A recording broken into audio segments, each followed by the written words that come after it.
ವಿಜ್ಞಾನ ವಿಷಯದ ಉತ್ತೀರ್ಣ ಮಾಲೆ ಭೌತಶಾಸ್ತ್ರ ವಿಭಾಗ. ಭೌತಶಾಸ್ತ್ರದಲ್ಲಿ ಪ್ರಸ್ತುತ 4 ಅಧ್ಯಾಯಗಳಿವೆ. ಇಲ್ಲಿ ಒಟ್ಟು 27 ಅಂಕಗಳಿಗೆ ಪ್ರಶ್ನೆಗಳಿರ್ತವೆ. ಸುಲಭವಾಗಿ ಕನಿಷ್ಠ 15ಕ್ಕೂ ಅಧಿಕ ಅಂಕ ಗಳಿಸುವಂತೆ ಈ ಅಧ್ಯಯನ ಮಾಲೆಯನ್ನು ರಚಿಸಲಾಗಿದೆ. ಹೌದಾ? ಫಿಸಿಕ್ಸ್ನಾಗ 15 ಮಾರ್ಕ್ಸ್ ಫಿಕ್ಸ್ ನೋಡ್ರಿ. 4 ಚಾಪ್ಟರ್: ವಿದ್ಯುತ್ ಶಕ್ತಿ, ವಿದ್ಯುತ್ ಪ್ರವಾಹದ ಕಾಂತಿ ಪರಿಣಾಮಗಳು, ಬೆಳಕು, ಪ್ರತಿಫಲನ ಮತ್ತು ವಕ್ರೀಭವನ, ಮಾನವನ ಕಣ್ಣು ಮತ್ತು ವರ್ಣಮಯ ಜಗತ್ತು. ಭಾಳ ಇಂಪಾರ್ಟೆಂಟ್ ಇರ್ತಕ್ಕಂಥ ಫಿಸಿಕ್ಸ್ ಅಲ್ಲಿ ಇರ್ತಕ್ಕಂಥವು. ವಿದ್ಯುತ್ ಶಕ್ತಿಯಲ್ಲಿ ಏನೇನು ಕೇಳ್ತಾರೆ ಅಂತಕ್ಕಂಥದ್ದು ನೋಡ್ರಿ.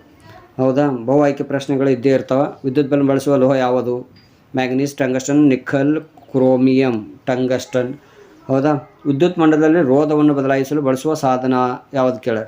ರಿಯೋಸ್ಟಾಟ್. ವಿದ್ಯುತ್ ಶಕ್ತಿಯನ್ನು ಉತ್ಪಾದಿಸಲು ಬಳಸುವ ಸಾಧನ ವಿದ್ಯುತ್ ಜನಕ. ಹೌದಾ? ವಿದ್ಯುತ್ ಮಂಡಲದಲ್ಲಿ ವಿಭವಾಂತರ, ವಿದ್ಯುತ್ ಪ್ರವಾಹ ಮತ್ತು ರೋಧಗಳ ನಡುವಣ ಸಂಬಂಧವನ್ನು ತೋರಿಸುವ ಸರಿಯಾದ ಸೂತ್ರ ಅಂತ ಕೇಳ್ಯಾರ. V=I/R ಆಗಿರ್ತದೆ. ಇಷ್ಟು ಏನಪ್ಪ ಅಂತಂದರೆ ಇಂಪಾರ್ಟೆಂಟ್ ಇರ್ತಕ್ಕಂಥ ಬಹು ಆಯ್ಕೆ ಪ್ರಶ್ನೆಗಳು. ಒಂದು ವಾಕ್ಯದಲ್ಲಿ ಉತ್ತರಿಸಿ ಅಂತಕ್ಕಂಥ 1 ಅಂಕದ ಪ್ರಶ್ನೆಗಳು ಯಾವ್ಯಾವ ಇರ್ತಾವಪ್ಪ ಅಂದರೆ: ವಿಭವಾಂತರ ಅಂತಾರಾಶಿಯ ಏಕಮಾನ ಯಾವುದು? ವೋಲ್ಟ್. ವಿದ್ಯುತ್ ಪ್ರವಾಹವನ್ನು ಅಳೆಯಲು ಬಳಸುವ ಸಾಧನ ಹೆಸರಿಸಿ? ಅಮ್ಮೀಟರ್. ವಿದ್ಯುತ್ ವಿಭವಾಂತರವನ್ನು ನಿರೂಪಿಸಿ ಅಂತಂದರೆ ಡೆಫಿನೇಷನ್ ಬರೀಬೇಕು. ಒಂದು ಏಕಮಾನ ಆವೇಶವನ್ನು ವಿದ್ಯುತ್ ಮಂಡಲದಲ್ಲಿ ಒಂದು ಬಿಂದುವಿನಿಂದ ಇನ್ನೊಂದು ಬಿಂದುವಿಗೆ ತರುವಲ್ಲಿ ಮಾಡುವ ಕೆಲಸವನ್ನು ವಿಭವಾಂತರ ಎನ್ನುತ್ತಾರೆ. ಅಮ್ಮೀಟರನ್ನು ವಿದ್ಯುತ್ ಮಂಡಲದಲ್ಲಿ ಹೇಗೆ ಜೋಡಿಸಿರ್ತಾರೆ ಅಂದರೆ ಸರಣಿಯಲ್ಲಿ ಜೋಡಿಸಿರ್ತಾರೆ. ವೋಲ್ಟ್ ಮೀಟರನ್ನು ಮಂಡಲದಲ್ಲಿ ಹೇಗೆ ಜೋಡಿಸಿರುತ್ತಾರೆ ಅಂದರೆ ಸಮಾಂತರವಾಗಿ ಜೋಡಿಸಿರ್ತಾರೆ. ರೋಧಕ ಅಂದರೇನು? ಒಂದು ವಾಹಕವು ಗಣನೀಯವಾದ ರೋಧವನ್ನು ಹೊಂದಿದ್ದರೆ ಅದನ್ನು ರೋಧಕ ಎನ್ನುತ್ತಾರೆ. ರೋಧಶೀಲತೆ ಅಂತಾರಾಶಿಯ ಏಕಮಾನ ಯಾವುದಪ್ಪ ಅಂದರೆ ಓಮೀಟರ್. ಮಿಶ್ರಲೋಹಗಳ ಉಷ್ಣೋತ್ಪಾದನಾ ಸಾಧನಗಳು ಬಳಸುತ್ತಾರೆ ಏಕೆ ಅಂತಂದರೆ ಮಿಶ್ರಲೋಹಗಳ ರೋಧಶೀಲತೆಯು ಅಧಿಕವಾಗಿದ್ದು ಹೆಚ್ಚಿನ ತಾಪದಲ್ಲಿ ದಹಿಸುವುದಿಲ್ಲ. ಕಾರಣ ಉಷ್ಣೋತ್ಪಾದನಾ ಸಾಧನಗಳಲ್ಲಿ ಬಳಸ್ತಾರೆ. ಉಷ್ಣೋತ್ಪಾದನಾ ನಿಯಮದಡಿಯಲ್ಲಿ ಕಾರ್ಯನಿರ್ವಹಿಸುವ ಸಾಧನಗಳು ಯಾವಪ್ಪ ಅಂತಂದರೆ ಇಸ್ತ್ರಿಪೆಟ್ಟಿಗೆ, ವಿದ್ಯುತ್ ಒಲೆ, ವಿದ್ಯುತ್ ಹೀಟರ್, ವಿದ್ಯುತ್ ಕೇಟಲ್, ಹೇರ್ ಡ್ರೈಯರ್ ಇತ್ಯಾದಿ. ವಿದ್ಯುತ್ ಶಕ್ತಿ ವ್ಯಾವಹಾರಿಕ ಏಕಮಾನ ಯಾವುದಪ್ಪ ಅಂದರೆ ಕಿಲೋವ್ಯಾಟ್ ಗಂಟೆ. 2-3 ವಾಕ್ಯಗಳಲ್ಲಿ ಉತ್ತರಿಸಿರಿ ಅಂತ 2 ಅಂಕದ ಪ್ರಶ್ನೆಗಳು. ಓಮನ ನಿಯಮ ವ್ಯಾಖ್ಯಾನಿಸಿರಿ. ಒಂದು ಸ್ಥಿರವಾದ ತಾಪಮಾನದಲ್ಲಿ ವಿದ್ಯುತ್ ಮಂಡಲದಲ್ಲಿ ಲೋಹದ ತಂತಿಯ ನಡುವಿನ ವಿಭವಾಂತರ V ಅದರ ಮೂಲಕ ಹರಿಯುವ ವಿದ್ಯುತ್ ಪ್ರವಾಹವು Iಗೆ ನೇರ ಅನುಪಾತದಲ್ಲಿರುತ್ತದೆ. V=IR. ವಾಹಕದ ರೋಧ ಅವಲಂಬಿಸಿರುವ ಅಂಶಗಳು ಯಾವಪ್ಪ ಅಂದರೆ ಭಾಳ ಇಂಪಾರ್ಟೆಂಟ್ ನೋಡಿ. ವಾಹಕದ ರೋಧ ಅವಲಂಬಿಸಿರುವ ಅಂಶಗಳು: ವಾಹಕದ ಉದ್ದ, ವಾಹಕದ ಅಡ್ಡಕೊಯ್ತ, ವಸ್ತುವಿನ ಪ್ರಾಕೃತಿಕ ಗುಣ. ಔಲನ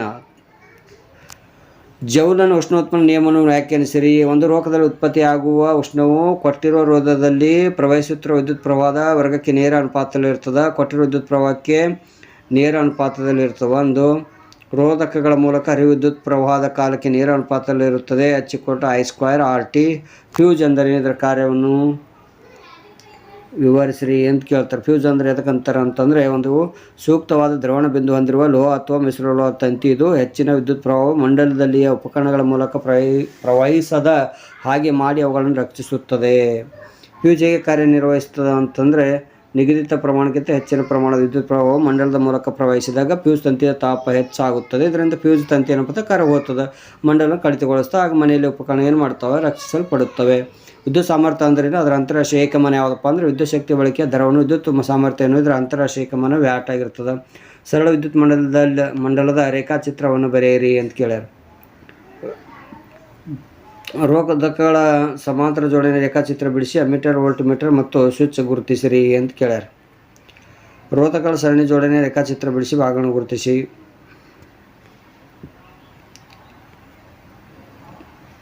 ಅಧ್ಯಾಯ 2ರಲ್ಲಿ ಕೇಳ್ತಕ್ಕಂಥ ಇದು ಮೇಲಪ್ಪ ಅಂದರೆ ಫಿಕ್ಸ್ ಇರ್ತಕ್ಕಂಥ ಒಂದು ರೆಫ್ರಿಜರೇಟರ್ ದಿನಕ್ಕೆ 8 ಗಳ ಕಾಲ ಬಳಕೆ ಆಗುತ್ತದೆ. ಒಂದು ಪ್ರಾಬ್ಲಮ್ ಇದ್ದೇ ಇರ್ತವೆ ನೋಡ್ರಿ, ಆ ಥರ ಪ್ರಾಕ್ಟೀಸ್ ಮಾಡ್ಕೊರಿ. ವಿದ್ಯುತ್ ಪ್ರವಾಹದ ಕಾಂತೀಯ ಪರಿಣಾಮಗಳು, ಫ್ಲೇಮಿಂಗ್ನ ಎಡಗೈ ನಿಯಮ, ಅದಕ್ಕೆ ಇರುವ ವಾಹಕ ತಂತಿ ಸುರುಳಿಯನ್ನು ಹೀಗೆ ಎನ್ನುತ್ತಾರೆ. ವಿದ್ಯುತ್ ಪ್ರವಾಹ ಇರುವ ಉದ್ದವಾದ ನೇರ ಸೊಲೆನಾಯ್ಡ್ ಒಳಭಾಗದಲ್ಲಿ ಕಾಂತಿ ಕ್ಷೇತ್ರ, ಸೊಲೆನಾಯ್ಡ್ ಒಂದರ ಒಳಭಾಗದಲ್ಲಿ ಕಾಂತೀಯ ಬಲರೇಖೆಗಳು. ಹೌದಾ? ಬಲಗೈನ ಹೆಬ್ಬೆರಳುಗಳು. ಕಾಂತೀಯ ಬಲರೇಖೆಗಳು ಒಂದನ್ನೊಂದು ಛೇದಿಸುವುದರ ರೇಖೆ. ಓವರ್ಲೋಡ್ ಎಂದರೇನು? ಗೃಹ ಬಳಕೆ ವಿದ್ಯುತ್ ಮಂಡಲದಲ್ಲಿ ಓವರ್ಲೋಡ್ ತಪ್ಪಿಸಬೇಕಾದರೆ ಯಾವುದಾದ್ರು 2 ಕ್ರಮಗಳನ್ನು ತಿಳಿಸಿರಿ. ಗೃಹ ಬಳಕೆಯ ವಿದ್ಯುತ್ ಉಪಕರಣಗಳನ್ನು ಹೇಗೆ ಜೋಡಿಸಬೇಕು? 2-3 ವಾಕ್ಯಗಳಲ್ಲಿ ಉತ್ತರಿಸಿರಿ. ಒಂದು ನೇರವಾದ ವಾಹಕ ತಂತಿ ಉದ್ದ, ಮಾದರಿ ಚಿತ್ರ ಬರೆಯಿರಿ. ಭೂ ಸಂಪರ್ಕ ತಂತಿ ಕಾರ್ಯಗಳು ಭಾಳ ಇಂಪಾರ್ಟೆಂಟ್ ಆಗಿರ್ತಾವೆ. ಗೃಹ ಬಳಕೆ ವಿದ್ಯುತ್ ಮಂಡಲಗಳಲ್ಲಿ ಲೋಹದ ಮೇಲ್ಮೈ ಹೊಂದಿರುವ ವಿದ್ಯುತ್ ಉಪಕರಣಗಳನ್ನು ಭೂ ಸಂಪರ್ಕಗೊಳಿಸುವುದು ಅಗತ್ಯವಾಗಿದೆ ಏಕೆ? ದಂಡಕಾಂತ ಸುತ್ತಲೂ ಕಾಂತೀಯ ಬಲರೇಖೆಗಳು ಹೇಗೆ ಗುರುತಿಸ್ತೀರಿ ಅಂತಕ್ಕಂಥದ್ದು. ಕಾಂತೀಯ ಬಲರೇಖೆಗಳ ಗುಣಲಕ್ಷಣಗಳನ್ನು ಬರೆಯಿರಿ. ಸೊಲೆನಾಯ್ಡ್ ಎಂದರೇನು? ಅದರ ಉಪಯೋಗವೇನು? ಬಲಗೈ ಹೆಬ್ಬೆರಳು ನಿಯಮ ವ್ಯಾಖ್ಯಾನಿಸಿರಿ. ಫ್ಲೇಮಿಂಗ್ನ ಎಡಗೈ ನಿಯಮ. ವೃಷಭಮಂಡಲ ಎಂದರೇನು? ಹೇಗೆ ನಿವಾರಿಸಬಹುದು? ಬೆಳಕು, ಪ್ರತಿಫಲನ ಮತ್ತು ವಕ್ರೀಭವನ. ಇಲ್ಲೇನಪ್ಪ ಅಂತಂದರೆ ನಿಮ್ನ ದರ್ಪಣ ಉಂಟಾದ ಪ್ರತಿಬಿಂಬ ಕೇಳ್ತಾರೆ. ಹೌದಾ. ವಾಹನಗಳಲ್ಲಿ ಹಿನ್ನೋಟ ದರ್ಪಣ ಇದನ್ನು ಬಳಸುತ್ತಾರೆ. ಪಿನ ದರ್ಪಣ ಬಳಸ್ತಾರೆ. ಮಸೂರ ಕೇಂದ್ರೀಕರಿಸುವ ಅಥವಾ ವಿಕೇಂದ್ರೀಕರಿಸುವ ಪ್ರಕ್ರಿಯೆ ಹೀಗೆ ಅಂತೀವಿ ಅಂತಂದರೆ ಸಾಮರ್ಥ್ಯ. ಬೆಳಕಿನ ಪ್ರತಿಫಲನ ಎಂದರೇನು? ನಿಮ್ನ ದರ್ಪಣಗಳು ಎಲ್ಲಿ ಬಳಸ್ತಾರೆ? ಟಾರ್ಚ್ಗಳಲ್ಲಿ, ತಪಾಸಣಾ ದೀಪಗಳಲ್ಲಿ, ವಾಹನದ ಮುಂಭಾಗದ ದೀಪಗಳಲ್ಲಿ ಬಳಸ್ತಾರೆ ನಿಮ್ನ ದರ್ಪಣಗಳು. ನೀರಿನಲ್ಲಿಟ್ಟ ನಾಣ್ಯವು ಮೇಲಕ್ಕೆ ಎದ್ದು ಬಂದಂತೆ ಭಾಸವ ಕಾರಣ ಏನಪ್ಪ ಅಂದರೆ ಬೆಳಕಿನ ವಕ್ರೀಭವನ. ವಕ್ರೀಭವನ ಸೂಚ್ಯಂಕ ಎಂದರೇನು? ಭಾಳ ಇಂಪಾರ್ಟೆಂಟ್ ಇರ್ತಾವೆ ಪ್ರಶ್ನೆಗಳು. ಬೆಳಕಿನ ವಕ್ರೀಭವನ ಎಂದರೇನು? ಸಮತಲ ದರ್ಪಣದಲ್ಲಿ ಉಂಟಾಗುವ ಪ್ರತಿಬಿಂಬದ ಲಕ್ಷಣಗಳೇನು? ವಸ್ತು ದರ್ಪಣದ ಮುಂದೆ ಎಷ್ಟು ದೂರದಲ್ಲಿದೆಯೋ ಆ ಪ್ರತಿಬಿಂಬ ದರ್ಪಣ ಹಿಂದೆ ಅಷ್ಟೇ ದೂರ ಇರ್ತದೆ. ನಿಯಮಗಳನ್ನು ಬರೆಯಿರಿ. ಕೊಟ್ಟಿರುವ ಬೆಳಕಿನ ನಿರ್ದಿಷ್ಟ ಮತ್ತು ಬಣ್ಣ ಮತ್ತು ನೀಡಿರುವ ಜೋಡಿ ಮಾಧ್ಯಮಗಳಿಗೆ ಪತನ. ದರ್ಪಣ ಸೂತ್ರ ವಿಸ್ತರಿಸಿರಿ. ದರ್ಪಣವೊಂದರ ವರ್ಧನೆ ಎಂದರೇನು? ನೇತ್ರಜ್ಞರು ಕೆಲವೊಮ್ಮೆ ಏನು ಮಾಡ್ತಾರೆ ಅಂದರೆ +2D, ಕೆಲವೊಂದು ಭಾಳ ಸರಿ ಕೇಳಿರ್ತಾರೆ ನೋಡ್ರಿ, -2.5D ಅಂದು ಸೂಚಿಸ್ತಾರೆ. ಹಾಗಂದ್ರೆ ಏನು ಅಂತಂದ್ರೆ ಅರ್ಥ ಬರೀರಿ ಅಂತ ಕೇಳ್ತಾರೆ. ಮಾನವನ ಕಣ್ಣು ಮತ್ತು ವರ್ಣಮಯ ಜಗತ್ತು. ಮಾನವನ ಕಣ್ಣಿನ ಭಾಗದಿಂದ ಕೆಳಗೆ ಒಳಗೆ ಪ್ರವೇಶಿಸುತ್ತದೆ ಅಂತ. ಎದರಿಂದ? ಸಮೀಪ ದೋಷವನ್ನು ಸ್ಪಷ್ಟವಾಗಿ ನೋಡುವ ಅಥವಾ ಸಮೀಪ ದೋಷವನ್ನು ನೋಡುವ ಸಾಮರ್ಥ್ಯವನ್ನು ಡ್ಯಾಶ್ ಅಂತೀವಿ. ಸಮೀಪ ದೃಷ್ಟಿ ದೋಷವನ್ನು ಇದನ್ನು ಬಳಸಿ ನಿವಾರಿಸಬಹುದು. ದೂರದೃಷ್ಟಿಯನ್ನು ಇದನ್ನು ಬಳಸಿ ನಿವಾರಿಸಬಹುದು. ಬೆಳಕಿನ ವರ್ಣ ವಿಭಜನೆಯಲ್ಲಿ ಬೆಳಕಿನ ಕಡಿಮೆ ಬಾಗೋದು ಬಣ್ಣ ವರ್ಣ ಕಡಿಮೆವಾಗ್ತದ ಅಂತ ಕೇಳ್ಯಾರ. ಕೆಂಪು ಬಣ್ಣ. ಬೆಳಕಿನ ವರ್ಣ ವಿಭಜನೆಯಲ್ಲಿ ಬೆಳಕಿನ ಬಣ್ಣ ಅಧಿಕ ಬಾಗೋದು ಯಾವುದಪ್ಪ ಅಂದರೆ ನೇರಳೆ ಬಣ್ಣ. ಸೂರ್ಯನ ಬೆಳಕಿನ ರೋಹಿತ ಪಡೆಯಲು ಗಾಜಿನ ಪಟ್ಟಕ ಬಳಸಿದ ಮೊದಲ ವಿಜ್ಞಾನಿ ಯಾರು ಅಂತಂದ್ರೆ ಸರ್ ಐಸಾಕ್ ನ್ಯೂಟನ್. ಕಣ್ಣಿನ ಪೊರೆ ಎಂದರೇನು? ಸಮೀಪ ದೃಷ್ಟಿ ದೋಷಕ್ಕೆ ಕಾರಣಗಳೇನು? ದೂರದೃಷ್ಟಿ ದೋಷಕ್ಕೆ ಕಾರಣಗಳೇನು? ಪ್ರಿಸ್ ಬಯೋಫಿಯಾ ಎಂದರೇನು? ಪ್ರಿಸ್ ಬಯೋಫಿಯಾ ಉಂಟಾಗಲು ಕಾರಣವೇನು?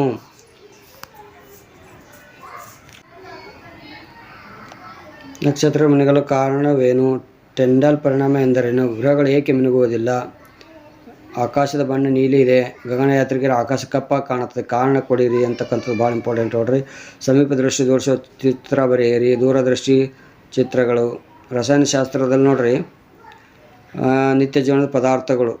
ಇಲ್ಲಿ ರಾಸಾಯನಿಕ ಕ್ರಿಯೆ ಮತ್ತು ಸಮೀಕರಣಗಳು, ಆಮ್ಲಗಳು, ಪ್ರತ್ಯಾಮ್ಲಗಳು, ಲವಣಗಳು, ಲೋಹಗಳು ಮತ್ತು ಅಲೋಹಗಳು, ಕಾರ್ಬನ್ ಮತ್ತು ಅದರ ಸಂಯುಕ್ತಗಳು.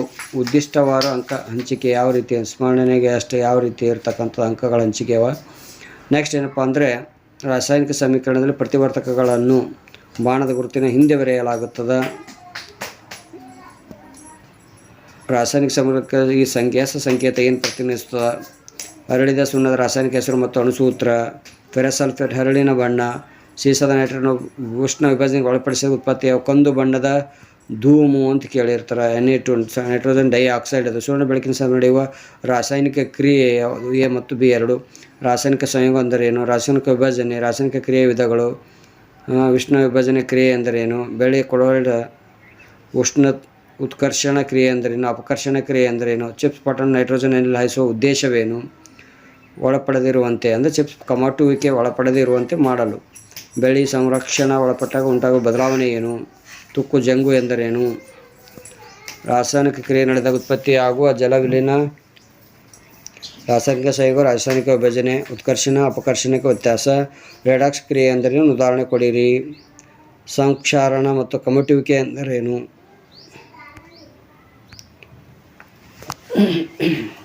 ನೀರಿನ ವಿದ್ಯುತ್ ವಿಭಜನೆ ಅಥವಾ ಚಿತ್ರ ಬರೆದ ಭಾಗಗಳನ್ನು ಗುರುತಿಸಿ. ಅಧ್ಯಾಯ 2ರಲ್ಲಿ ಆಮ್ಲ ಮತ್ತು ಪ್ರತ್ಯಾಮ್ಲಗಳು ನೋಡ್ರಿ. ಇದರಲ್ಲಿ ಆಮ್ಲದ pH ಮೌಲ್ಯದ ವ್ಯಾಪ್ತಿ ಎಷ್ಟಿರ್ತದೆ ಅಂದರೆ 0 to 7 ಇರ್ತದೆ. ದ್ರಾವಣದಲ್ಲಿ ಹೈಡ್ರೋಜನ್ ಅಯಾನ್ಗಳ ಸಂಖ್ಯೆ ಹೆಚ್ಚಾದಂತೆ ಆಮ್ಲೀಯತೆ ಹೆಚ್ಚುತ್ತದೆ. ಸತುವಿಗೆ ಸಾರಯುಕ್ತ ಸಲ್ಫರಿಕ್ ಆಮ್ಲ ಬೆರೆಸಿದಾಗ ಬಿಡುಗಡೆ ಯಾವ ಅನಿಲ ಯಾವುದು? ಹೈಡ್ರೋಜನ್. ಸೋಡಿಯಂ ಜಿಂಕೇಟ್ನ ಅಣುಸೂತ್ರ. ಸುಣ್ಣದ ತಿರುಳಿನ ಅಣುಸೂತ್ರ. ತಟಸ್ಥೀಕರಣವನ್ನು ಪ್ರತಿನಿಧಿಸುವ ರಾಸಾಯನಿಕ ಸಮೀಕರಣ. ತಾಮ್ರದ ಆಕ್ಸೈಡ್ ದ್ರಾವಣಕ್ಕೆ ಹೈಡ್ರೋಕ್ಲೋರಿಕ್ ಆಮ್ಲಕ್ಕೆ ನೀರನ್ನು ಬೆರೆಸಿದರೆ ನೀರಿಗೆ ಆಮ್ಲವನ್ನು ಬೆರೆಸಬೇಕು. ಏಕೆಂದರೆ ಅದು ಏನಾಗಿರ್ತದಪ್ಪ ಅಂತಂದರೆ ಅದು ಬಹಿರುಷ್ಣಕ ಕ್ರಿಯೆ ಮತ್ತು ಸ್ಫೋಟಗೊಳ್ಳುವ ಸಂಭವ ಇರುತ್ತದೆ. ಜಠರದಲ್ಲಿ ಉತ್ಪತ್ತಿ ಆಮ್ಲ ಯಾವುದಪ್ಪ ಅಂತಂದರೆ ಹೈಡ್ರೋಕ್ಲೋರಿಕ್ ಆಮ್ಲ ಆಗಿರ್ತದೆ. ತುರ್ಕಿಯ ಗಿಡದಲ್ಲಿ ಕಂಡುಬರುವ ಆಮ್ಲ ಯಾವುದಪ್ಪ ಅಂದರೆ ಮೆಥನೋಯಿಕ್ ಆಮ್ಲ. ಹಲ್ಲು ಜೋಲು ಟೂತ್ ಪೇಸ್ಟ್ ಬಳಸಲು ಕಾರಣ ಏನಪ್ಪ ಅಂದ್ರೆ ಅದೊಂದು ಪ್ರತ್ಯಾಮ್ಲ ಆಗಿರ್ತದೆ. ಬ್ರೈನ್ ದ್ರಾವಣ ಎಂದರೇನು? ಸೋಡಿಯಂ ಕ್ಲೋರೈಡ್ ದ್ರಾವಣ. ಕೃತಕ ಬೆಣ್ಣೆ ತಯಾರಿಕೆಯಲ್ಲಿ ಬಳಸಲಾಗುವ ಕ್ಲೋರ್ ಆಲ್ಕಲಿ ಪ್ರಕ್ರಿಯೆ ಉತ್ಪನ್ನ ಯಾವುದಪ್ಪ ಅಂತಂದರೆ ಹೈಡ್ರೋಜನ್ ಅನಿಲ. ಗಾಜಿನ ತಯಾರಿ ಕಚ್ಚಾ ಪದಾರ್ಥಗಳು ಬಳಸಲಾಗುವ ಲವಣ ಯಾವುದಪ್ಪ ಅಂದರೆ ವಾಷಿಂಗ್ ಸೋಡಾ. ಪ್ಲಾಸ್ಟರ್ ಆಫ್ ಪ್ಯಾರಿಸ್ನ ರಾಸಾಯನಿಕ ಹೆಸರು ಕ್ಯಾಲ್ಸಿಯಂ ಸಲ್ಫೇಟ್ ಹೇಮಿ ಹೈಡ್ರೇಟ್. ನೀಲಿ ಬಣ್ಣದ ಆಮ್ಲದ ಸಲ್ಫೇಟ್ನ ಕಾಯಿಸಿದಾಗ ಬಿಳಿ ಬಣ್ಣಕ್ಕೆ ಬದಲಾಗ ಕಾರಣ ಏನು? ಹಲ್ಲಿನ ಸವೆತಕ್ಕೆ ಕಾರಣ ಲಿಟ್ಮಸ್ ಕಾಗದದಿಂದ ಆಮ್ಲವನ್ನು ಹೇಗೆ ಪತ್ತೆ ಹಚ್ಚುವಿರಿ? ಆಮ್ಲ ಎಂದರೇನು? ಆಮ್ಲ ಪ್ರತ್ಯಾಮ್ಲದೊಂದಿಗೆ ಲೋಹದ ವರ್ತನೆ. ಸುಣ್ಣ ತಿಳಿನೀರಿಗೆ ಗಾಳಿ ಊದಿದಾಗ ಉಂಟಾಗುವ ಪ್ರಕ್ಷೇಪ ಯಾವುದು? Calcium carbonate. ಆಮ್ಲದಿಂದ ಕಾರ್ಬನ್ ಮತ್ತು ಹೈಡ್ರೋಜನ್ ಕಾರ್ಬನೇಟ್ಗಳು ವರ್ತಿಸುವ ಉತ್ಪನ್ನಗಳು ಯಾವಪ್ಪ ಅಂದರೆ ಲವಣ, ಕಾರ್ಬನ್ ಡೈಆಕ್ಸೈಡ್ ಮತ್ತು ನೀರು. ಲೋಹದ ಆಕ್ಸೈಡ್ ಪ್ರತ್ಯಾಮ್ಲೀಯ ಆಕ್ಸೈಡ್ ಎನ್ನುವರು ಏಕೆ? ಅಲೋಯ ಆಕ್ಸೈಡ್ ಆಮ್ಲೀಯ ಆಕ್ಸೈಡ್ ಎನ್ನುವರು ಏಕೆ? ಕ್ಷಾರಗಳು ಎಂದರೇನು? ಹೈಡ್ರೋನಿಯಂ ಆಯನ್. ಯಾಕಂದರೆ ಆಮ್ಲವು ನೀರಿನಲ್ಲಿ ಕರಗಿದಾಗ ಉಂಟಾಗುವ ಆಯನ ಯಾವುದಪ್ಪ ಅಂದರೆ ಹೈಡ್ರೋನಿಯಂ ಆಯನ್ ಆಗಿರ್ತದೆ. ಒಂದು ದ್ರಾವಣದ ಹೈಡ್ರಾಕ್ಸಿ ಆಯನಗಳ ಸಂಖ್ಯೆ ಹೆಚ್ಚಾದಂತೆ ಏನಾಗುತ್ತದೆ ಅಂತ ಕೇಳಿದ್ರೆ ಆ ದ್ರಾವಣದ ಪ್ರತ್ಯಾಮ್ಲತೆ ಹೆಚ್ಚಾಗ್ತದೆ. 5.5ಕ್ಕಿಂತ ಕಡಿಮೆ ಇರುವುದು ಯಾವುದಪ್ಪ ಅಂದರೆ ಆಮ್ಲಮಳೆ. pH ಮೌಲ್ಯ ಎಷ್ಟು ಅಂತ 5.5ಕ್ಕಿಂತ ಕಡಿಮೆ. ಚೆಲುವೆ ಪುಡಿ ರಾಸಾಯನಿಕ ಹೆಸರು ಕ್ಯಾಲ್ಸಿಯಂ ಆಕ್ಸಿಕ್ಲೋರೈಡ್. ಚೆಲುವೆ ಪುಡಿ ತಯಾರಿಕೆ ರಾಸಾಯನಿಕ ಸಮೀಕರಣ ಬರೆಯಿರಿ. ಬೇಕಿಂಗ್ ಪುಡಿ ಎಂದರೇನು? ವಾಷಿಂಗ್ ಸೋಡಾದ ಅಣುಸೂತ್ರ ಹಾಗೂ ರಾಸಾಯನಿಕ ಹೆಸರು ತಿಳಿಸಿ. Sodium hydrogen carbonate. ಬೆಂಕಿ ಆರಿಸುವ ಉಪಕರಣಗಳಲ್ಲಿ ಆಮ್ಲ ಶಾಮಕವಾಗಿ ಬಳಸಲಾಗುವ ಲವಣ ಯಾವುದಪ್ಪ ಅಂತಂದರೆ ಸೋಡಿಯಂ ಹೈಡ್ರೋಜನ್ ಕಾರ್ಬೋನೇಟ್. ಬ್ರೆಡ್ ಹಿಟ್ಟಿಗೆ ಅಡುಗೆ ಸೋಡಾ ಬೆರೆಸಿದಾಗ ಅದು ಉಬ್ಬುತ್ತದೆ ಏಕೆ? ಏಕೆಂದರೆ ಬೇಕಿಂಗ್ ಸೋಡಾ ನೀರಿನೊಂದಿಗೆ ಬೆರೆತು ಕಾರ್ಬನ್ ಡೈಆಕ್ಸೈಡ್ ಅನಿಲ ಉತ್ಪತ್ತಿ ಮಾಡುತ್ತದೆ. ಆಮ್ಲ ಪ್ರತ್ಯಾಮ್ಲಗಳ ವ್ಯತ್ಯಾಸ ನೋಡ್ಕೊಂಡು ಹುಳಿ ರುಚಿ ಹೊಂದಿರೋ ಇದು ಕೈ ರುಚಿ ಹೊಂದಿರ್ತವೆ. ಕ್ಲೋರ್ ಅಲ್ಕಲಿ ಪ್ರಕ್ರಿಯೆಯಲ್ಲಿ ಉತ್ಪತ್ತಿಯಾದ ಕ್ಲೋರಿನ್ ಅಲ್ಲದ ಉಪಯೋಗ ಬರೆಯಿರಿ ಅಂತ. ನೀರಿನ ಶುದ್ಧೀಕರಣ ಸೋಡಿಯಂ ಹೈಡ್ರಾಕ್ಸೈಡ್ನ 2 ಉಪಯೋಗ ಬರೆಯಿರಿ. ಲೋಹಗಳು ಜಿಡ್ಡು ನಿವಾರಣೆ, ಸಾಬೂನು ಮತ್ತು ಮಾರ್ಜಕಗಳ ತಯಾರಿಕೆ, ಕಾಗದ ಮತ್ತು ಕೃತಕ ನೂಲುಗಳ ತಯಾರಿಕೆ. ವಾಷಿಂಗ್ ಸೋಡಾದ 3 ಉಪಯೋಗ ಬರೆಯಿರಿ. ಗಾಜು, ಸಾಬೂನು ಮತ್ತು ಕಾಗದ ಕಾರ್ಖಾನೆ ಬಳಸುವರು. ಚೆಲುವೆ ಪುಡಿಯ 3 ಉಪಯೋಗಗಳನ್ನು ಪಟ್ಟಿ ಮಾಡಿರಿ. ಜಿಪ್ಸಮ್ ತಯಾರಿಕೆ ರಾಸಾಯನಿಕ ಸಮೀಕರಣ ಬರೆದು 2 ಉಪಯೋಗ ತಿಳಿಸಿ. ಸಾರಯುಕ್ತ ಸಲ್ಫ್ಯೂರಿಕ್ ಆಮ್ಲದ ಚಿತ್ರ ಬರೆದು ಭಾಗಗಳನ್ನು ಗುರುತಿಸಿ. ನೀರಿನ ಆಮ್ಲೀಯ ದ್ರಾವಣ ವಿದ್ಯುತ್ ಪ್ರವಹಿಸುವ ಅಂದವಾದ ಚಿತ್ರ. ಅತಿ ಹೆಚ್ಚು ತಣ್ಣ ಗುಣ ಹೊಂದಿರುವ ಲೋಹ ಯಾವುದು ಅಂತ ಕೇಳಿದರೆ ಚಿನ್ನ. ಅತಿ ಹೆಚ್ಚು ಕುಟ್ಯ ಗುಣ ಹೊಂದಿರುವ ಲೋಹಗಳು ಯಾವಪ್ಪ ಅಂದರೆ ಎ ಮತ್ತು ಸಿ ಆಗಿರ್ತವೆ ನೋಡ್ರಿ. ಇಲ್ಲಿ ಉಷ್ಣ ಅತ್ಯುತ್ತಮ ವಾಹಕಗಳು ಬಿ ಮತ್ತು ಸಿ. ತಾಮ್ರ, ಬೆಳ್ಳಿ ಆಗಿರ್ತವೆ ನೋಡ್ರಿ. ವಿದ್ಯುತ್ ತಂತಿ ಮೇಲಿನ ಹೊದಿಕೆ ಪ್ಲಾಸ್ಟಿಕ್ ಅಥವಾ ರಬ್ಬರ್ನಿಂದ ಮಾಡಲ್ಪಟ್ಟಿರುತ್ತಾರೆ ಏಕೆಂದರೆ ಅವು ಅವಾಹಕ ಗುಣ ಹೊಂದಿರುವುದರಿಂದ ಹೊಳೆಯುವ ಅಲೋಹ ಆಗಿರ್ತದೆ. ಸೋಡಿಯಂ, ಲಿಥಿಯಂ, ಪೊಟ್ಯಾಷಿಯಂ ಇದು ಇಂಗಾಲದ ಕಠಿಣ ಗುಣಗಳು. ಬಹುರೂಪ ಗ್ಯಾಲಿಯಂ. ಲೋಹಗಳು ನೀರಿನಲ್ಲಿ ಕರಗಿದಾಗ ಉಂಟಾಗುವ ಉತ್ಪನ್ನ ಯಾವುದಪ್ಪ ಅಂತಂದರೆ ಲೋಹಗಳು ನೀರಿನಲ್ಲಿ ಕರಗಿದಾಗ ಉಂಟಾಗುವ ಉತ್ಪನ್ನ. ಇವುಗಳಲ್ಲಿ ಉಭಯವರ್ತಿ ಆಕ್ಸೈಡ್ ಯಾವುದು? ಲೋಹಗಳು ಆಮ್ಲಜನಕದೊಂದಿಗೆ ಬೆರೆತು ಉಂಟು ಮಾಡುವ ಉತ್ಪನ್ನ. ಹವೆಯೊಂದಿಗೆ ವರ್ತಿಸುವ ಲೋಹಗಳು ಯಾವುವು? ಕ್ಯಾಲ್ಸಿಯಂ ನೀರಿನ ಮೇಲೆ ತೇಲಲು ಕಾರಣ ಕ್ಯಾಲ್ಸಿಯಂ ನೀರಿನೊಂದಿಗೆ ಬೆರೆತು ಏನಾಗ್ತದೆ? ಹೈಡ್ರೋಜನ್ ಉತ್ಪತ್ತಿ ಮಾಡುವುದರಿಂದ. ತಣ್ಣೀರಿನೊಂದಿಗೆ ವರ್ತಿಸಿ ಉಷ್ಣ ಬಿಡುಗಡೆ ಮಾಡುವ ಲೋಹಗಳು ಯಾವಪ್ಪ ಅಂತಂದರೆ ಸೋಡಿಯಂ ಮತ್ತು ಪೊಟ್ಯಾಷಿಯಂ. ಬಿಸಿ ನೀರಿನೊಂದಿಗೆ ವರ್ತಿಸುವ ಲೋಹಗಳು ಯಾವಪ್ಪ ಅಂದರೆ ಮ್ಯಾಗ್ನೀಷಿಯಂ. ಅತ್ಯಂತ ಪ್ರಬಲ ಉತ್ಕರ್ಷಕ ಯಾವುದಪ್ಪ ಅಂದರೆ HNO3. ಅತಿ ಕ್ರಿಯಾಶೀಲ ಲೋಹಗಳು ಯಾವಪ್ಪ ಅಂತಂದರೆ ಎ ಮತ್ತು ಸಿ ಆಗಿರ್ತವೆ. Sodium, potassium. ಲೋಹ ಲೋಹಗಳ ನಡುವಿನ ವರ್ತನೆ ಸೂಚಿಸುವ ಸಮೀಕರಣ ಬರೆಯಿರಿ. Na+Cl2 = NaCl. ಮುಕ್ತ ರೂಪದಲ್ಲಿ ದೊರೆಯುವ ಲೋಹಗಳು ಯಾವಪ್ಪ ಅಂತಂದರೆ ಚಿನ್ನ, ಬೆಳ್ಳಿ, ಪ್ಲಾಟಿನಂ, ತಾಮ್ರ.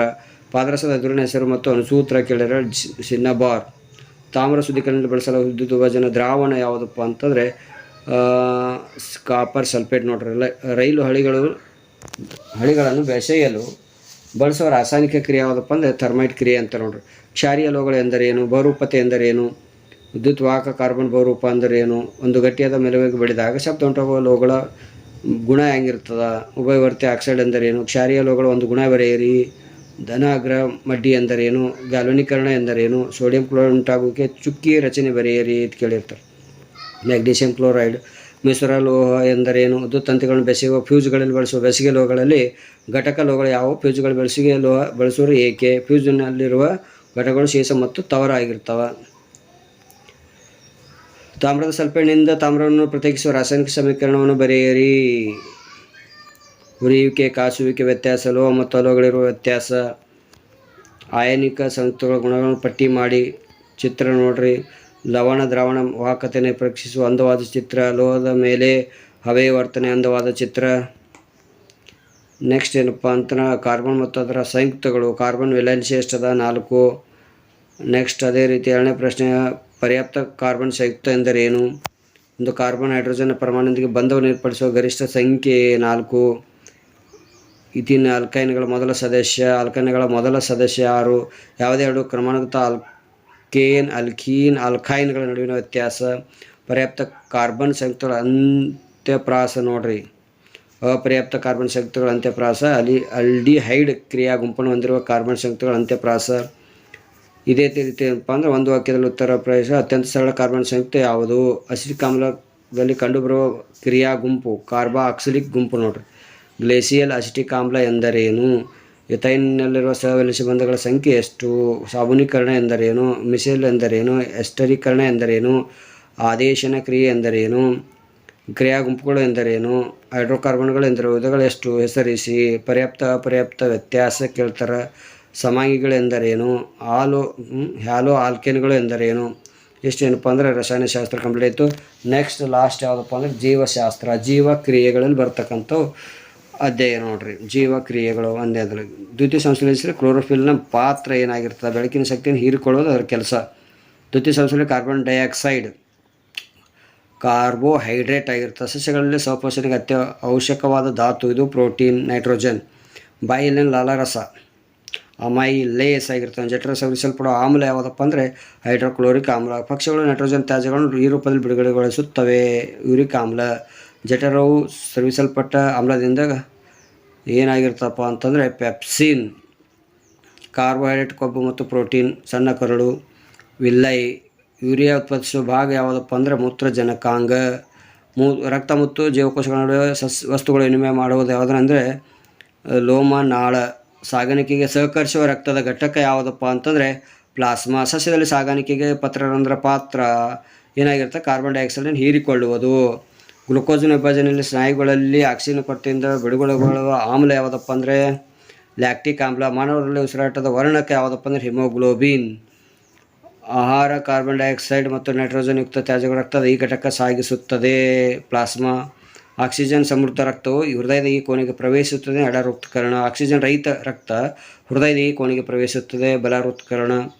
ಹೃದಯದ ಕೋಣೆಗಳಾದ ಹೃತ್ಕರಣ ಹೃತ್ಕುಕ್ಷಿ ಸಂಕುಚಿಸಿದಾಗ ರಕ್ತವು ಹಿಮ್ಮುಖವಾಗಿ ಹರಿಯದಂತೆ ನಿಯಂತ್ರಿಸುವ ಹೃದಯದ ಭಾಗ ಯಾವುದಪ್ಪ ಅಂದರೆ ಕವಾಟುಗಳು. ಎಡ ಹೃತ್ಕುಕ್ಷಿ ಮತ್ತು ಬಲ ಹೃತ್ಕುಕ್ಷಿಗಳನ್ನು ಬೇರ್ಪಡಿಸುವ ಹೃದಯದ ಗೋಡೆ ಯಾವುದಂದರೆ ಸೆಪ್ಟಮ್. ಈ ಪ್ರಾಣಿಯಲ್ಲಿ ರಕ್ತ ಹೃದಯವನ್ನು ಒಂದು ಬಾರಿ ಮಾತ್ರ ಹಾದು ಹೋಗುತ್ತದೆ. ಮೀನುಗಳು. ರಕ್ತ ಹೆಪ್ಪುಗಟ್ಟಲು ಕಾರಣವಾದ ರಕ್ತ ಘಟಕ ಯಾವುದಪ್ಪ ಅಂದರೆ ಕಿರುತಟ್ಟೆಗಳು. ಮೆದುಜನಕ ರಸವು ಸ್ರವಿಸುವ ಕಿಣ್ವಗಳನ್ನು ಹೆಸರಿಸಿ. ಪ್ರೋಟೀನ್. ಗ್ಲುಕೋಸ್ ವಿಭಜನೆ ವಿವಿಧ ಕ್ರಿಯೆಗಳು. ಆಕ್ಸಿಜನ್ ಉಪಸ್ಥಿತಿಯಲ್ಲಿ ಗ್ಲುಕೋಸ್. ಜಲಚರ ಜೀವಿಗಳ ಉಸಿರಾಟದ ದರವು ತೀವ್ರವಾಗಿರುತ್ತದೆ. ಏಕೆ? ಉಸಿರಾಟದ ಸಂದರ್ಭದಲ್ಲಿ ಎದೆಗೂಡು ದೊಡ್ಡದಾಗಿ ಗಾಳಿ ಶ್ವಾಸಕೋಶದೊಳಗೆ ಹೀರಲ್ಪಡುತ್ತದೆ. ಈ ಪರಿಣಾಮಕ್ಕೆ ಕಾರಣವಾದ ದೇಹದ ಭಾಗಗಳು ಯಾವುವು? ದೇಹದಲ್ಲಿ ಕಾರ್ಬನ್ ಡೈಆಕ್ಸೈಡ್ ಹೇಗೆ ಸಾಗಿಸಲ್ಪಡುತ್ತದೆ? ದೇಹದಲ್ಲಿ ಆಕ್ಸಿಜನ್ ಹೇಗೆ ಸಾಗಿಸಲ್ಪಡುತ್ತದೆ? ಇಮ್ಮಡಿ ಪರಿಚಲನೆ ಎಂದರೇನು? ಗಾಯಗೊಂಡ ವ್ಯಕ್ತಿ ರಕ್ತದ ಒತ್ತಡ ಕಡಿಮೆಯಾಗುತ್ತದೆ ಏಕೆ? ರಕ್ತನಾಳಗಳ ವಿಧಗಳನ್ನು ಹೆಸರಿಸಿ. ಅಪಧಮನಿ. ದೇಹದಲ್ಲಿ ದುಗ್ಧರಸ ಹೇಗೆ ಉಂಟಾಗುತ್ತದೆ? ದುಗ್ಧ ರಸದ ಕಾರ್ಯವೇನು? ಸಸ್ಯಗಳಲ್ಲಿನ ಬೇರುಗಳು ಹೀರಲ್ಪಟ್ಟು ನೀರು ಖನಿಜಾಂಶಗಳು ಸಸ್ಯದ ಎತ್ತರದಲ್ಲಿರುವ ಎಲೆಗಳಿಗೆ ಹೇಗೆ ಸಾಗಿಸಲ್ಪಡುತ್ತದೆ? ವಿಸರ್ಜನೆ ಎಂದರೇನು? ಸಸ್ಯಗಳಲ್ಲಿ ವಿಸರ್ಜನೆ ಹೇಗೆ ನಡೆಯುತ್ತದೆ? ಅಧ್ಯಯನದಲ್ಲಿ ಬರ್ತಕ್ಕಂಥ ಚಿತ್ರಗಳು ಯಾವಪ್ಪ ಅಂತಂದರೆ ನೆಫ್ರಾನ್ ಚಿತ್ರ ಮತ್ತು ಮಾನವನ ಹೃದಯದ ಚಿತ್ರ. ತೆರೆದ ಮತ್ತು ಮುಚ್ಚಿದ ಪತ್ರರಂಧ್ರ ನೋಡ್ರಿ. ನಿಯಂತ್ರಣ ಮತ್ತು ಸಹಭಾಗಿತ್ವದಲ್ಲಿ ಬರ್ತಕ್ಕಂಥ ಪ್ರಶ್ನೆಗಳು. ಪ್ರಾಣಿಗಳಲ್ಲಿ ನಿಯಂತ್ರಣ ಸಹಭಾಗಿತ್ವ. ಜ್ಞಾನೇಂದ್ರಿಯ ಸಂಗ್ರಹಿಸಿದ ಮಾಹಿತಿಯು ನರಕೋಶ ಡ್ಯಾಶ್ ಭಾಗದಲ್ಲಿ ಸಂಗ್ರಹಿತ ಡೆಂಡ್ರೈಟ್. ಆಕ್ಸಾನ್ಗಳು ಬಿಡುಗಡೆ ರಾಸಾಯನಿಕ ಕೇಳಿ. ಪರಾವರ್ತಿತ ಛಾಪ ಅಂದರೇನು? ಬೈಸಿಕಲ್ ಸವಾರಿ ಮಾಡುವುದು. ಪೆನ್ನನ್ನು ಹಿಡಿದು ಹಿಡಿತವಾಗಿ ಬರೆಯುವುದು. ಇಂಥ ಚಟುವಟಿಕೆಗಳನ್ನು ನಿಯಂತ್ರಿಸುವ ಮೆದುಳಿನ ಭಾಗ ಅಂದರೆ ಅನುಮಸ್ತಿಷ್ಕ. ಹುಣಸೆಹಣ್ಣನ್ನು ನೋಡಿದಾಗ ಬಾಯಲ್ಲಿ ನೀರುತ್ತೆ. ಇದನ್ನು ಮೆದುಳಿನ ಈ ಭಾಗ ಕಾರಣ ಅಂದರೆ ಮೆಡುಲ್ಲ. ಮೆದುಳು ಬೆಳೆ ರಕ್ಷಿಸುವ ಮೂಳೆ ಅಂಗವಂಶದ ಭಾಗ ಬೆನ್ನು ಮೂಳೆ. ಸಸ್ಯಗಳಲ್ಲಿ ಅಂಡಾಶಯದ ಕಡೆಗೆ ಪರಾಗ ರೇಣುಗಳು ಸಾಗುವ ಬೆಳವಣಿಗೆ ಯಾವುದಪ್ಪ ಅಂತಂದರೆ ರಾಸಾಯನಿಕ ಅನುವರ್ತನೆ. ಸಸ್ಯದ ಬೆಳವಣಿಗೆಯನ್ನು ಕುಂಠಿತಗೊಳಿಸುವ ಹಾರ್ಮೋನ್ ಯಾವುದಪ್ಪ ಅಂದರೆ ಅಬ್ಸಿಸಿಕ್ ಆಮ್ಲ. ಸಸ್ಯಗಳ ತುತ್ತುವರಿಕೆ ಕಾರಣವಾದ ಹಸಿಸ ಹಾರ್ಮೋನ್ ಯಾವುದಪ್ಪ ಅಂದರೆ ಆಕ್ಸಿನ್. ದೇಹದಲ್ಲಿ ಗ್ರಾಹಕಗಳು ಗ್ರಹಿಸಿದ ಮಾಹಿತಿಯು ಈ ಮೂಲಕ ಚಲಿಸುತ್ತದೆ ನಾಳಗಳ ಮೂಲಕ. ಮಧುಮೇಹಕ್ಕೆ ಕಾರಣ ಈ ಹಾರ್ಮೋನ್ ಕೊರತೆ ಇನ್ಸುಲಿನ್. ಈ ಹಾರ್ಮೋನ್ ತುರ್ತು ಪರಿಸ್ಥಿತಿ ಹಾರ್ಮೋನ್ ಎಂದು ಕರೆಯಲಾಗುತ್ತದೆ ಅಡ್ರಿನಲಿನ್. ಈ ಹಾರ್ಮೋನ್ ಕೊರತೆಯ ಗಳಗಂಡ ಕಾಯಿಲೆಗೆ ಕಾರಣವಾಗುತ್ತದೆ ಥೈರಾಕ್ಸಿನ್. ಆಹಾರದಲ್ಲಿ ಈ ವಸ್ತುವಿನ ಇರುವಿಕೆ ನಮ್ಮನ್ನು ಗೈಟರ್ ಕಾಯಿಲೆಯಿಂದ ದೂರವಾಗಿಸುತ್ತದೆ ಅಯೋಡಿನ್. ವೈದ್ಯರು ಮಧುಮೇಹಕ್ಕೆ ಕೊಡುತ್ತಿರುವ ಇಂಜೆಕ್ಷನ್ ಇನ್ಸುಲಿನ್. ಪರಾವರ್ತಿತ ಕ್ರಿಯೆ ಎಂದರೇನು? ಕ್ರಿಯೆಗೆ ತಕ್ಷಣದ ಪ್ರತಿಕ್ರಿಯೆ ಏರ್ಪಡುವ ಕ್ರಿಯೆ ಪರಾವರ್ತಿತ ಕ್ರಿಯೆ. ಪರಾವರ್ತಿತ ಚಾಪ ಎಂದರೇನು? ಕ್ರಿಯೆ ನಡೆದಾಗಿನಿಂದ ಪ್ರತಿಕ್ರಿಯೆ ಏರ್ಪಡುವವರೆಗೂ ಸಂದೇಶವು ಹಾದು ಹೋಗುವ ಮಾರ್ಗವನ್ನು ಪರಾವರ್ತಿತ ಚಾಪ ಎನ್ನುವರು. ಮುಟ್ಟಿದರೆ ಮುನಿ. ಸಸ್ಯದ ಮುಟ್ಟಿದ ನಂತರ ಮುದುಡಲು ಕಾರಣವೇನು? ಜೀವಕೋಶಗಳು ತಮ್ಮ ಆಹಾರವನ್ನು ಹೇಗೆ ಬದಲಿಸ್ತಾವ ಅಂತಕ್ಕಂಥದ್ದು ನೋಡ್ರಿ. ದ್ವಿತೀಯ ಅನುವರ್ತನೆ ಸಸ್ಯಗಳು ಹೇಗೆ ಅನುಕೂಲವಾಗಿದೆ? ಸಸ್ಯ ಹಾರ್ಮೋನ್ಗಳನ್ನ ಹೆಸರಿಸಿ ಅವುಗಳ ಕಾರ್ಯ ಭಾಳ ಇಂಪಾರ್ಟೆಂಟ್ ನೋಡ್ರಿ. ಆಕ್ಸಿನ್ ಬೆಳವಣಿಗೆ ಉತ್ತೇಜಿಸುತ್ತದೆ. ಸೈಟೋಕೈನಿನ್ ಕೋಶ ವಿಭಜನೆ ಉತ್ತೇಜಿಸುತ್ತದೆ. ಜಿಬ್ಬರ್ಲಿನ್ ಕಾಂಡದ ಬೆಳವಣಿಗೆ ಸಂಕರಿಸುತ್ತದೆ. ಅಬ್ಸಿಸಿಕ್ ಆಮ್ಲ ಸಸ್ಯದ ಬೆಳವಣಿಗೆ ಕುಂಠಿತಗೊಳಿಸುತ್ತದೆ. ಅನುವರ್ತನೆ ಎಂದರೇನು? ಸಸ್ಯ ಬೆಳಕಿನ ಕಡೆಗೆ ಬಾಗುವ ಹಾಗೂ ಬೆಳೆಯುವ ವರ್ತನೆ. ಗುರುತ್ವಾನುವರ್ತನೆ ಎಂದರೇನು? ಗುರುತ್ವ ಪರಿಣಾಮದೊಂದಿಗೆ ಸಸ್ಯಗಳು ಏನಪ್ಪ ಅಂದರೆ ಓಟಕ್ಕೆ ತಯಾರಾಗಲು ಆಡ್ರಿನಲ್ ಹೀಗೆ ಕ್ರೀಡಾಪಟುಗೆ ಸಹಾಯ ಮಾಡುತ್ತದೆ. ಇದು ಬರ್ತಕ್ಕಂಥ ಚಿತ್ರಗಳು ನೋಡ್ರಿ. ಇಲ್ಲಿ ಮಾನವನ ಮೆದುಳು ಮತ್ತು ನರಕೋಶದ ರಚನೆ ನೋಡ್ರಿ. ಜೀವಿಗಳು ಹೇಗೆ ಸಂತಾನೋತ್ಪತ್ತಿ ನಡೆಸ್ತಾವ ಅಂತಕ್ಕಂಥದ್ದು. ವಿದಳನ ಸಂತಾನೋತ್ಪತ್ತಿ ಉದಾಹರಣೆ, ಪುನರುತ್ಪಾದನೆ ಸಂತಾನೋತ್ಪತ್ತಿ ಉದಾಹರಣೆ, ಮಗ್ಗುವಿಕೆ ಸಂತಾನೋತ್ಪತ್ತಿ, ಕಾಳಜಿ ರೀತಿಯ ಸಂತಾನೋತ್ಪತ್ತಿ ಉದಾಹರಣೆ, ಬೀಜಗಳ ಉತ್ಪಾದನೆ ನಡೆದ ಸಂತಾನೋತ್ಪತ್ತಿ, ಸಸ್ಯದ ಸಂತಾನೋತ್ಪತ್ತಿ ಭಾಗ ಯಾವುದು? ಪರಾಗರೇಣು ಉತ್ಪಾದಿಸುವ ಬಹುಭಾಗ. ತುಂಡರಿಕೆ ವಿಧಾನದ ಸಂತಾನೋತ್ಪತ್ತಿ ಉದಾಹರಣೆ. ಪುರುಷರಲ್ಲಿ ವೃಷಣಶೀಲಗಳು ದೇಹದ ಹೊರಗೆ ಇರಲು ಸರಿಯಾದ ಕಾರಣ ಏನು? ಸ್ತ್ರೀಯಲ್ಲಿ ಅಂಡಾಶಯವು ಪ್ರತಿ ತಿಂಗಳು ಡ್ಯಾಶ್ ಅಂಡಗಳನ್ನು ಉತ್ಪತ್ತಿಯಾಗಿಸುತ್ತದೆ. 1. ಮಗುವುದು ಗರ್ಭದಲ್ಲಿದ್ದಾಗ ಪೋಷಕ ವಸ್ತುವನ್ನು ತಾಯಿಯಿಂದ ಡ್ಯಾಶ್ ಮೂಲಕ ಪಡೆದುಕೊಳ್ಳುತ್ತದೆ. ಜರಾಯು. ಲೈಂಗಿಕ ಸಂಪರ್ಕದಿಂದ ಹರಡುವ ರೋಗಕ್ಕೆ ಈ ವೈರಸ್ ಕಾರಣವಾಗಿದೆ. HIV. ದೇಹದ ಹಾರ್ಮೋನ್ ಬದಲಾಯಿಸುವ ಮೂಲಕ ಗರ್ಭ ನಿರೋಧಕವಾಗಿ ಬಳಸುವುದು ಕಾಪರ್ ಟಿ. ಗರ್ಭ ನಿರೋಧಕ ಮಾತ್ರೆಗಳು. ಕೆಳಗಿನಲ್ಲಿ ಯಾವುದು ಮನುಷ್ಯರಲ್ಲಿ ಹೆಣ್ಣು ಸಂತಾನೋತ್ಪತ್ತಿ ಭಾಗವಲ್ಲ ಅಂದ್ರೆ ವೀರ್ಯನಾಳ. ಪರಾಗ ಕೋಶವು ಈ ಕೆಳಗಿನ ಇದಕ್ಕೆ ಸಂಬಂಧಿಸಿದೆ ಅಂತಂದರೆ ಪರಾಗ ರೇಣುಗಳು. ವೀರ್ಯಾಣುಗಳನ್ನು ಉತ್ಪಾದಿಸುವ ಭಾಗ ಯಾವುದಂದರೆ ವೃಷಣ. ಕಾಲರಾ ಮತ್ತು ಮಲೇರಿಯಾಕ್ಕೆ ಕಾರಣವಾದ ಜೀವಿಗಳು ತಮ್ಮ ಸಂತಾನೋತ್ಪತ್ತಿಗೆ ಈ ವಿಧಾನವನ್ನು ಅನುಸರಿಸುತ್ತವೆ. ಯಾವಪ್ಪ ಅಂದರೆ ವಿದಳನ. DNA ಕಾರ್ಯವೇನು ಅಂತ ಕೇಳ್ಯಾರ. ಪ್ರೋಟೀನ್ಗಳನ್ನು ಸಂಶ್ಲೇಷಿಸುವ ಮಾಹಿತಿಗೆ ಆಕಾರವಾಗಿದೆ. ತಂದೆ ತಾಯಿಯಲ್ಲಿ ಗುಣಲಕ್ಷಣ ಆಕಾರ ವಿನ್ಯಾಸಕ್ಕೆ ಕಾರಣವಾಗಿದೆ. ಜೀವಿಗಳಲ್ಲಿನ ಭಿನ್ನತೆಯ ಮಹತ್ವವೇನು ಅಂತ ಕೇಳ್ಯಾರ. ಸಂತಾನೋತ್ಪತ್ತಿ ವಿಧಾನ ಪ್ರತಿಯೊಂದಕ್ಕೂ ಒಂದು ಉದಾಹರಣೆ ತಿಳಿಸಿ. ಸಂತಾನೋತ್ಪತ್ತಿ ವಿಧಾನ ತೆರಳಿನ ಅಂಬಾ ಲಿಸ್ಮೇನಿಯಾ ಪ್ಲಾಸ್ಮೋಡಿಯಂ. ತುಂಡಗೆ ಸ್ಪೈರೋಗೆರ ಪುನರುತ್ಪಾದನೆ. ಹೈಡ್ರಾ ಪ್ಲೇನೇರಿಯಾ ಮಗ್ಗುವಿಕೆ. ಹೈಡ್ರಾ ಕಾಚ್ ಸಂತಾನೋತ್ಪತ್ತಿ. ಕಬ್ಬು, ಗುಲಾಬಿ, ದಾಸವಾಳ, ಬಾಳೆ ಇವೆಲ್ಲ ಯುಗ್ಮಜ ಎಂದರೇನು? ಸಸ್ಯ ಗಂಡು ಮತ್ತು ಹೆಣ್ಣು ಸಂತಾನ ಭಾಗವನ್ನು ಹೆಸರಿಸಿ. ಸ್ವಕೀಯ ಪರಾಗಸ್ಪರ್ಶ ಎಂದರೇನು? ಪರಕೀಯ ಪರಾಗಸ್ಪರ್ಶ ಎಂದರೇನು? ಸ್ವಕೀಯ ಪರಾಗಸ್ಪರ್ಶ ಪರಾಗ ಶಲಕಾಗ್ರಕ್ಕೆ ಸಂಪರ್ಕಿಸಿದ ನಂತರ ಅಂಡಾಶಯವನ್ನು ಹೇಗೆ ತಲುಪುತ್ತದೆ? ಬೀಜವು ಹೇಗೆ ಉಂಟಾಗುತ್ತದೆ? ವೀರ್ಯನಾಳದ ಮಾರ್ಗದಲ್ಲಿ ಕಂಡುಬರುವ ಗ್ರಂಥಿಗಳು ಯಾವುವು? ಸ್ತ್ರೀಯಲ್ಲಿ ಬಿಡುಗಡೆಯಾದ ಅಂಡವು ಫಲಿತಗೊಳ್ಳದಿದ್ದರೆ ಏನಾಗುತ್ತದೆ? ಗರ್ಭಧಾರಣೆ ತಡೆಯಲು ಇರುವ ಮಾರ್ಗಗಳು ಯಾವುವು? ತಾಯಿ ಗರ್ಭದೊಳಗೆ ಭ್ರೂಣ ಹೇಗೆ ಪೋಷಣೆಯನ್ನು ಪಡೆದುಕೊಳ್ಳುತ್ತದೆ? ಅದೇ ಬರ್ತಕ್ಕಂಥ ಚಿತ್ರಗಳು ನೋಡ್ಕೊರು. ಹೂವಿನ ಚಿತ್ರ, ಹೂವಿನ ನೀಳವಾದ ಭಾಗ ಮತ್ತು ಶಲಕಾಗ್ರ ಒಂದು ಬರ್ತದೆ. ಅನುವಂಶೀಯತೆ ಲಾಸ್ಟ್ ಇದು. ಪರಿಪೂರ್ಣ ಜೋಡಿ ಲೈಂಗಿಕ ವರ್ಣತತ್ವಗಳನ್ನು ಹೊಂದಿರುವುದು. ಮೆಂಡೆಲ್ ಅವರ ಅನುವಂಶೀಯತೆ. ಏಕ ತಳೀಕರಣದಲ್ಲಿ ಮೆಂಡೆಲ್ ಅವರು ಈ ಪೀಳಿಗೆಯಲ್ಲಿ ಪಡೆದ ಸಸ್ಯ ಅಂತ ತಿಳಿದ F2 ಪೀಳಿಗೆಯಲ್ಲಿ ಪಡೆದ ಸಸ್ಯಗಳ ಅನುಪಾತ. ಮಹಿಳೆಯರಲ್ಲಿ ವರ್ಣತಂತು, ಪುರುಷರ ಲಿಂಗ ವರ್ಣತಂತು. ಗಂಡು ಮಗುವಿನ ಜನರು ನಿರ್ಧಾರವಾಗುವ ಲಿಂಗ ವರ್ಣತಂತುಗಳು. ತಳಿ ವಿಜ್ಞಾನ ಎಂದರೇನು? ಮಾನವರಲ್ಲಿ ಮಗುವಿನ ಲಿಂಗವು ಹೇಗೆ ನಿರ್ಧಾರವಾಗುತ್ತದೆ ಅಂತಕ್ಕಂಥ. ಏಕತಳೀಕರಣ ಎಂದರೇನು? ದ್ವಿತಳೀಕರಣ ಎಂದರೇನು? ಜೀವಿಯೊಂದು ತನ್ನ ಜೀವಿತದಲ್ಲಿ ಗಳಿಸಿಕೊಂಡ ಗುಣಗಳು ಅನುವಂಶೀಯವಾಗುವುದಿಲ್ಲ ಏಕೆ? ಏಕತಳೀಕರಣ ವಕ್ತರ ರೂಪದ ಅನುಪಾತ ತೋರಿಸುವ ಚೆಕ್ಕರ್ ಬೋರ್ಡ್ ರಚಿಸಿ ಅಂತ ಕೇಳ್ತಾರೆ. ಪ್ರಾಥಮಿಕ ಭಕ್ಷಕರು ಶಕ್ತಿಯನ್ನು ಜೈವಿಕ ಚಟುವಟಿಕೆಗಳು ಮತ್ತು ಉಷ್ಣದ ರೂಪದಲ್ಲಿ ವಾತಾವರಣಕ್ಕೆ ಬಿಟ್ಟು ಕೊಡುವ ಪ್ರಮಾಣ ಎಷ್ಟಪ್ಪ ಅಂದರೆ 90% ಆಗಿರುತ್ತೆ ನೋಡ್ರಿ ನಮ್ಮ ಪರಿಸರದಿಂದ. ಓಜೋನ್ ಪದರ ಅತ್ಯವಶ್ಯಕ, ಏಕೆಂದರೆ ಇದು ಹೀರಿಕೊಳ್ಳುವ ಅಂಶ. ಜೈವಿಕ ವಿಘಟನೆಗೆ ಒಳಗಾದ ತ್ಯಾಜ್ಯವೆಂದರೆ ಪ್ಲಾಸ್ಟಿಕ್. ಓಜೋನ್ ಪದರ ನಾಶಕ್ಕೆ ಕಾರಣವಾದ ಅಂಶ. ವಾತಾವರಣದಲ್ಲಿ ಹಲ್ಲು ಮಿಡತೆ, ಅಲ್ಲೆಲ್ಲ ಹುಲ್ಲು, ಮಿಡತೆ, ಕಪ್ಪೆ, ಹಾವು, ಹದ್ದುಗಳು ಇವುಗಳಲ್ಲಿ ಉತ್ಪಾದಕರು ಯಾರು? ಹುಲ್ಲು, ಜಿಂಕೆ, ಹುಲಿ ನೋಡ್ರಿ. ಪಾಶಿಲಿಂದಗಳ ಅಪೂರ್ಣ ದರದಿಂದ ಉತ್ಪತ್ತಿಯಾಗುವ ಅನಿಲ. ಹಸಿರು ಸಸ್ಯಗಳನ್ನು ಸಸ್ಯಾಹಾರಿ ಭಕ್ಷಿಸಿದಾಗ ಅವುಗಳಿಗೆ ಸಿಗುವ ಶಕ್ತಿಯ ಪ್ರಮಾಣ ಎಷ್ಟು ಅಂತ ಕೇಳ್ಯಾರ. 10% ಇರುತ್ತೆ ನೋಡ್ರಿ. ಪ್ರಾಥಮಿಕ ಭಕ್ಷಕ ಯಾರು? ಸೂರ್ಯನಿಂದ ವಾತಾವರಣದಲ್ಲಿ ಓಜೋನ್ ನಾಶದಿಂದ ಮಾನವರಲ್ಲಿ ಕಂಡುಬರುವ ರೋಗ ಯಾವುದು? ಹಾನಿಕಾರಕ ವಿಷಯವು ಒಂದು ಪೋಷಣ ಸ್ತರದಿಂದ ಮತ್ತೊಂದು ಪೋಷಣ ಸ್ತರಕ್ಕೆ ಆಹಾರದ ಮೂಲಕ ವರ್ಗಾವಣೆಯಾಗೋದು ಹೆಚ್ಚುತ್ತಾ ಹೋಗುತ್ತದೆ. ಇದನ್ನು ಏನಂತ ಜೈವಿಕ ಸಂವರ್ಧನೆ ಅಂತ ಕರೀತಾರೆ. ನಮ್ಮ ಪರಿಸರದ 2 ವಿಘಟಕಗಳ ಹೆಸರು ಬ್ಯಾಕ್ಟೀರಿಯಾ ಮತ್ತು ಶಿಲೀಂಧ್ರ. ಹಸಿರು ಸಸ್ಯಗಳ ಉತ್ಪಾದಕರು ಎಂದು ಕರೆಯುತ್ತಾರೆ ಏಕೆ? ಆಹಾರ ಸರಪಳಿಯಲ್ಲಿ ಶಕ್ತಿಯ ಸಂಚಾರ ಏಕಮುಖವಾಗಿದೆ ಏಕೆ? ಹೌದಾ? ಇಷ್ಟೆಲ್ಲ ಏನಪ್ಪ ಅಂತಂದರೆ ನೋಡ್ಕೊಂಡು ಬಿಟ್ಟರೆ ನೀವು ಆರಾಮಾಗಿ 60ರಿಂದ 70 ಪ್ರಶ್ನೆಗಳು ಬರುವ ಚಾನ್ಸಸ್ ಅದ ಇದ್ರೊಳಗೆ. ಹೌದಾ? ಯಾಕಂದರೆ 100% ಹೇಳಬೇಕು ಅಂತಂದ್ರೆ ಪಾಸಿಂಗ್ ಮೇಲೆ 50 ಮ್ಯಾಗ ತೊಗೋತೀರಿ. ಯಾಕಂದರೆ ಅಷ್ಟು ಪ್ರಶ್ನೆಗಳವ. ಯಾಕಂದರೆ ಇದಷ್ಟು ಟೋಟಲ್ ಓದ್ಕೊಂಡೇವು ಅಂತಂದ್ರೆ ನಮ್ಮ ಪೂರ ಎಲ್ಲನೇ ಚಾಪ್ಟರೇ ಗೊತ್ತಾಗ್ಬಿಡ್ತದೆ. ಮೇನ್ ಇಂಪಾರ್ಟೆಂಟ್ ಏನಪ್ಪ ಅಂದರೆ ಈ ಸೈನ್ಸ್ದಾಗ ಇರ್ತಕ್ಕಂಥದ್ದು ಇದೇ ಮೇನ್ ಕಾನ್ಸೆಪ್ಟ್ ನಮಗೆ. ಹೌದಾ? ಇದು ಗೊತ್ತಿದ್ರೆ ನಮಗೆ ಎಲ್ಲ ಪ್ರಶ್ನೆಗಳಿಗೂ ಬೇರೆ ಪ್ರಶ್ನೆ ಕೊಟ್ಟರು ಕೂಡ ಆನ್ಸರ್ ಮಾಡೋಂಗೆ ಅದ ಇವು. ಓಕೆನಾ? ವಿಡಿಯೋ ನೋಡೋದು ಎಲ್ಲರಿಗೂ ಧನ್ಯವಾದಗಳು ತಿಳಿಸುತ್ತಾ ಮತ್ತೆ ಮುಂದಿನ ಒಂದು ವಿಡಿಯೋದಲ್ಲಿ ಸಿಗೋಣ. Thank you.